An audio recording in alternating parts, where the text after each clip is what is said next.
Hello everyone and welcome back to my channel. This is one short revision video for class 11th marketing and the topic is unit 1 introduction to marketing. Detail video इसकी बेटा मैं already upload कर चुकी हूँ, तो अगर आपने detail में टॉपिक्स को स्टडी करना है तो you can go and watch that video and if you lack time, if you are short of time और आपको टॉपिक पढ़ना है, रिवाइज करना है तो this video can serve your purpose. तो पहला है इसमें what is the meaning and definition of marketing. ठीक है, मार्केटिंग क्या है? Marketing is a process of identifying needs, converting them into product services and moving them to final consumers profitably. तो इसमें तीन चीजें बताई गई हैं कि पहले मार्केटिंग किस पे फोकस करता है? कंज्यूमर्स की, कस्टमर्स की नीड्स आइडेंटिफाई. कस्टमर्स को क्या चाहिए, कस्टमर्स की नीड को आइडेंटिफाई करता है. फिर उनकी नीड्स जब पता लग जाती है तो प्रोडक्ट एंड सर्विसेज बनाना जो कस्टमर की रिक्वायरमेंट है उसके अकॉर्डिंगली, एंड देन उन प्रोडक्ट और सर्विसेज को कंज्यूमर तक पहुंचाना. So as per Philip Kotler he is known as father of marketing, or in other words marketing guru. ठीक है, so what is marketing? Marketing is a social and managerial process where people obtain what they need and want through creating and exchanging value. तो marketing क्या process है जिसमें consumers को ये वो process है जिसमें लोगों को they get what they need, उनको वही चीज दे ऑब्टेन जो प्रोडक्ट्स उनको चाहिए, जो सर्विसेज उनको चाहिए. एंड ये कैसे पॉसिबल है? Through exchange, through the exchange, right? Now after this there are certain concepts. Needs किसे बोलते हैं? बेसिक ह्यूमन रिक्वायरमेंट, जैसे फूड, क्लोथिंग एंड शेल्टर, ये आपकी नीड्स है. देन वांट्स किसे बोलते हैं? Wants shaped by culture and personality. Example pizza versus chapati. देखो मैं सिंपल वर्ड्स में बता देती हूँ. जैसे अगर आपको बहुत भूख लगी है, यू आर हंग्री, तो what you will ask for? You will ask for food. But अब जब आपकी नीड स्पेसिफिक हो जाती है, जैसे अब आपको आप बोलते हो कि मुझे पिज्जा ही खाना है स्पेसिफिकली, ठीक है, तो then it is called as wants. When you say you need food, it is need. जब आप उस नीड को स्पेसिफिकली एक्सप्रेस करते हो तो उसको हम वांट्स बोलते हैं. Now what is demand then? Wants backed by purchasing power is called as demand, right? So that is called as demand. तो अगर आप पिज्जा खाने गए और आपके पास परचेजिंग पावर है तो हम उस वांट्स को बोलेंगे demand. Now what is market offering? Market offering का मतलब है वो प्रोडक्ट या सर्विसेज जो आप कस्टमर को ऑफर करोगे to satisfy their needs and wants. Next is what is customer value then? Customer के लिए कोई भी चीज वैल्यूएबल कब होती है? कस्टमर जब भी कोई चीज खरीदता है तो दो चीजों को कंपेयर करता है, बेनिफिट्स एंड कॉस्ट. तो अगर कस्टमर जो प्रोडक्ट खरीद रहा है और उस प्रोडक्ट के benefits are more than cost, तो हम बोलते हैं that product is valuable to him. So customer value is equal to total customer benefits minus total customer cost. Now what is customer satisfaction then? Now customer goods को खरीद के घर ले आता है, उसको यूज करता है, तो वो कंपेयर करता है दो चीजें. वो कंपेयर करता है कि क्या उसकी एक्सपेक्टेशन थी और प्रोडक्ट जो है वो कैसे परफॉर्म कर रहा है. That is performance. ठीक है, अगर performance is more as compare to the expectation तो हम क्या बोलते हैं? It will lead to satisfaction, customer satisfaction. लेकिन अगर एक्सपेक्टेशन जो थी वो ज्यादा थी और परफॉर्मेंस इज नॉट गुड और is less, then it will lead to dissatisfaction, right? तो कस्टमर सेटिस्फेक्शन मतलब कि एक्सपीरियंस का मतलब हो गया performance, how the good is performing minus expectation. तो अगर performance is more than expectation it will lead to customer satisfaction. Now what is exchange process? Exchange process का मतलब है giving something to receive something in return. जैसे यहाँ दो हैं, ए और बी. ए क्या दे रहा है बी को? गुड्स. और बी बदले में क्या दे रहा है? मनी. तो दोनों के पास कुछ एक्सचेंज, कुछ देने के लिए है. So that process called exchange process. Now what are the objectives of marketing? These are the objectives of marketing. कि मार्केटिंग की वजह से ही डिमांड क्रिएट होती है. ठीक है, कस्टमर्स को वही गुड्स प्रोवाइड किए जाते हैं जो उनको चाहिए, तो it lead to creation of demand. फिर customer satisfaction also, this is objective of marketing, कि कस्टमर्स को वो गुड्स दिए जाएं so that it leads to satisfaction. Market share expansion, this is another objective, कि मेन मार्केटिंग का क्या M है, ऑब्जेक्टिव क्या है, कि सपोज ये जैसे मार्केट आपका है, ठीक है, एंड अभी जो भी मार्केटर है वो सिर्फ ये एरिया कैप्चर कर रहा है. तो लॉन्ग टर्म एम क्या रहेगा मार्केटिंग का? To expand the market. ये वाला एरिया भी रहे, ये भी कवर हो. तो he wants to expand the market share. And profit generation is also objective of marketing, but along with customer satisfaction.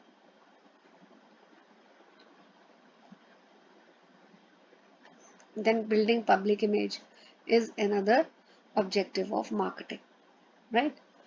Scope of marketing. Marketing जो है सिर्फ प्रोडक्ट्स की मार्केटिंग नहीं होती है. स्कोप का मतलब है क्या क्या चीजें मार्केट में आती है, या मार्केटिंग किन किन चीजों की होती है. तो प्रोडक्ट्स की नहीं होती है, इन सब चीजों की, ये जो बुलेट्स में पॉइंट्स दिख रहे हैं इन सब की भी मार्केटिंग होती है. Goods are marketed, mobile phones की मार्केटिंग, क्लोथ्स एक्सेट्रा, इन सब की मार्केटिंग होती है. सर्विसेज, बैंकिंग, इंश्योरेंस, आपने देखा इंश्योरेंस के प्रोडक्ट्स की भी एडवर्टीजमेंट आती है. एक्सपीरियंस भी मार्केट किए जाते हैं. ठीक है, आप जैसे वाटर पार्क जाते हो, वर्ल्ड ऑफ वंडर, ठीक है, इन एक्सपीरियंसेस को भी मार्केट किया जाता है. Right. People, they are also marketed. कैसे? जैसे आप सेलिब्रिटीज हैं, सलमान खान, है ना, उनको इन सेलिब्रिटीज को यूज करके आप प्रोडक्ट को एडवर्टाइज करते हो, है ना. आपने किसी भी सेलिब्रिटी को देखा कोई भी प्रोडक्ट यूज करते हो, you will also be then tempted to use the same product. Politicians are also marketed. Places, जैसे गुजरात टूरिज्म के ऊपर भी आपने ऐड देखी है, इनक्रेडिबल इंडिया, है ना, Mussoorie, the queen of hills. तो ऐसे प्लेसेस को भी मार्केट किया जाता है. Organisations are also marketed. Philips के लिए Tata is known for following the ethical practices. Properties are also marketed, जैसे DLF properties, इनकी भी आप देखते हो कि प्रमोशन होता है, मार्केटिंग होती है. इवेंट्स भी मार्केट किए जाते हैं, जैसे IPL, कॉन्सर्ट्स, जितने भी कॉन्सर्ट्स होते हैं, म्यूजिक शोज होते हैं, ये भी मार्केट किए जाते हैं. पहले से आप देखते हैं कि कितना प्रमोशन होता है, कि इनकी टिकट्स अवेलेबल हैं दिस प्राइस पे, इस इवेंट पे he the person will come. तो ये सब चीजें मार्केट होती है. Information is also marketed, right. जैसे न्यूज़पेपर के थ्रू, मीडिया के through. Ideas are marketed. Blood donation is an idea. बेटी पढ़ाओ बेटी बचाओ, है ना. एंड एक बूंद जिंदगी की, पोलियो का जो है, पोलियो वैक्सीनेशन का. तो ideas are also promoted. Now come importance. Importance हम 3 हेड्स में करेंगे. Importance to marketers, to customers, to society. तो मार्केटर्स के लिए क्या है, वाई मार्केटिंग इज इम्पोर्टेंट? क्यों? क्योंकि अगर मार्केटिंग होती है तो मार्केटर्स कौन होते हैं? वैसे मार्केटर्स बेसिकली हम जो एसोसिएट करते हैं सेलर के साथ करते हैं,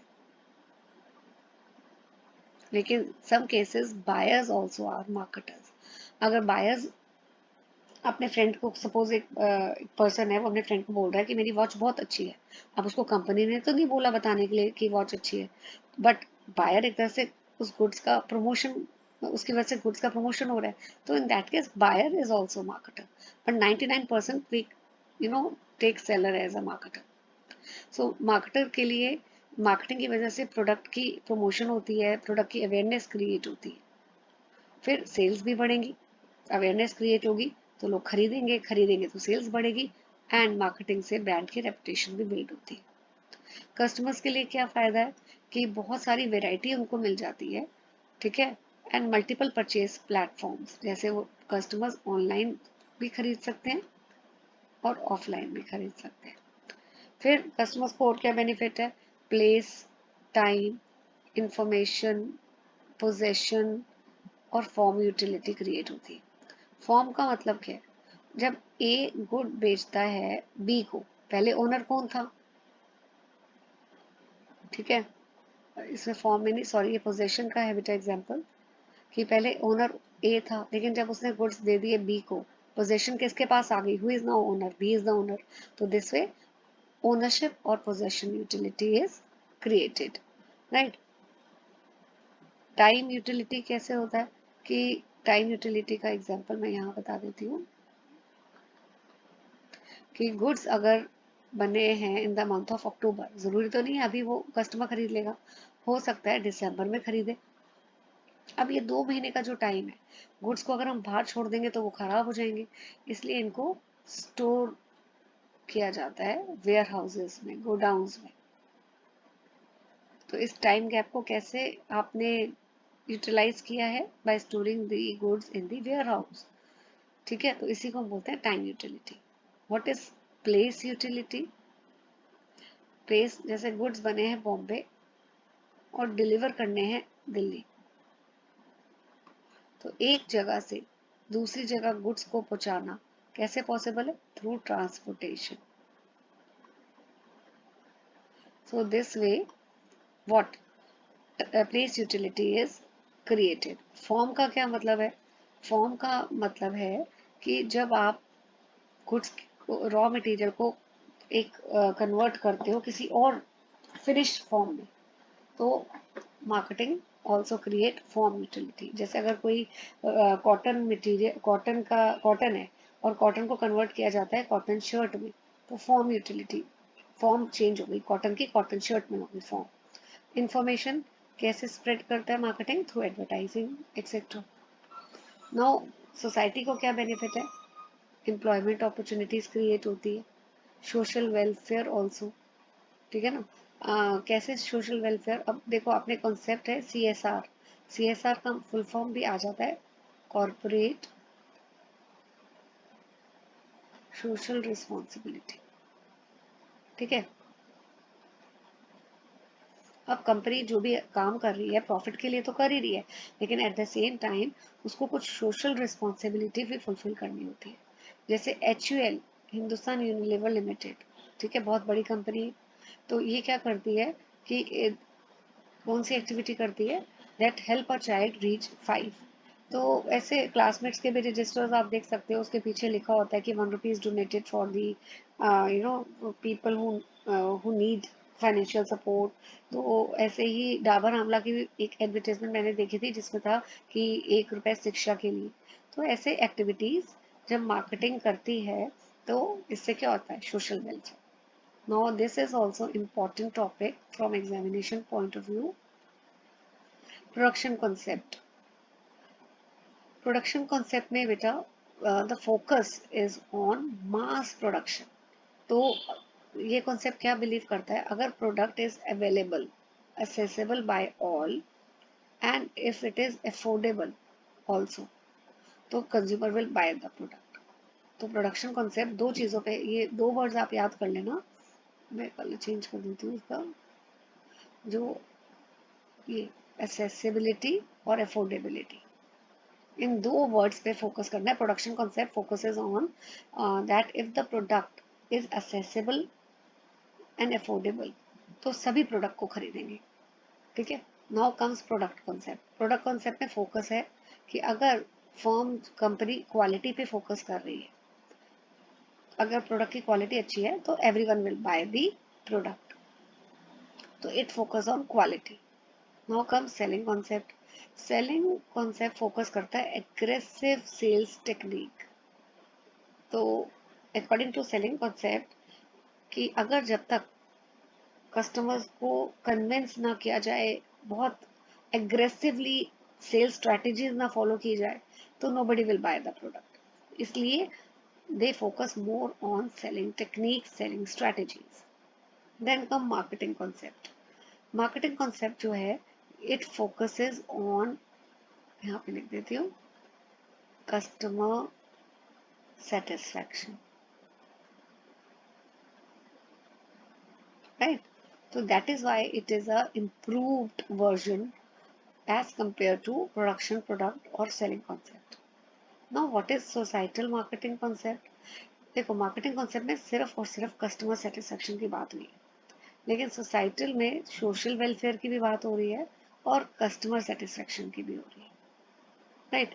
जैसे अगर कोई इंडस्ट्री है, बहुत अच्छा गुड बना रही है जिससे कस्टमर को तो सेटिस्फेक्शन मिल रही है, बट इंडस्ट्री की एक्टिविटी की वजह से पॉल्यूशन हो रहा है, तो it is not good from society point of view. दो कस्टमर्स में फील हैप्पी कि उनको अच्छी प्रोडक्ट मिल रहा है, लेकिन सोसाइटी के लिए इट इज़ नॉट बेनिफिशियल। तो सोसाइटल मार्केटिंग कॉन्सेप्ट कहता है कि कस्टमर की सेटिस्फेक्शन पे फोकस करना है और सोशल वेलफेयर पे भी। Now what is relationship marketing? It focuses on long term customer relationship. जैसे आपने देखा होगा कि बैंक्स में अगर जहाँ आपका अकाउंट है वहां से they give message happy birthday, happy anniversary, happy new year. Why they are doing so? उनको क्या बेनिफिट है? क्योंकि they want to maintain long term relationship with the customer, right? Now marketing and selling का difference, ये भी paper में आ जाता है बेटा। सबसे पहले आपको पता होना चाहिए कि which is a broad term, marketing और selling. Marketing is a broad term बेटा, ठीक है? तो मार्केटिंग ये बेसिस है, राइट?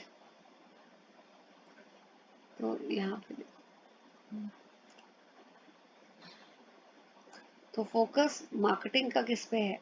कस्टमर की नीड्स। और सेलिंग का प्रोडक्ट सेल हो जाए बस। स्टार्ट पॉइंट क्या है मार्केटिंग का? टारगेट मार्केट, मतलब कस्टमर की नीड को पहले आइडेंटिफाई करना कि कस्टमर को चाहिए क्या। सेलिंग का प्रोडक्ट के ऊपर फोकस रहता है, स्टार्टिंग पॉइंट वही है। स्कोप किसका है? मैंने अभी आपको बताया था मार्केटिंग वाइडर टर्म है, सेलिंग नैरो है। ऑब्जेक्टिव मार्केटिंग का क्या है? Customer satisfaction. और सेलिंग का सेल्स मैक्सिमम, उस पर फोकस रहता है, right? Okay, now emphasis marketing का, मार्केटिंग मार्केट सेगमेंटेशन, राइट? तो बेसिक आपको चीज क्या याद रखनी है कि इस चैप्टर में एक तो आप ये डिफरेंस कर लेना, फिलोसफीज के ऊपर भी क्वेश्चन आता है बेटा, इंपॉर्टेंस के ऊपर।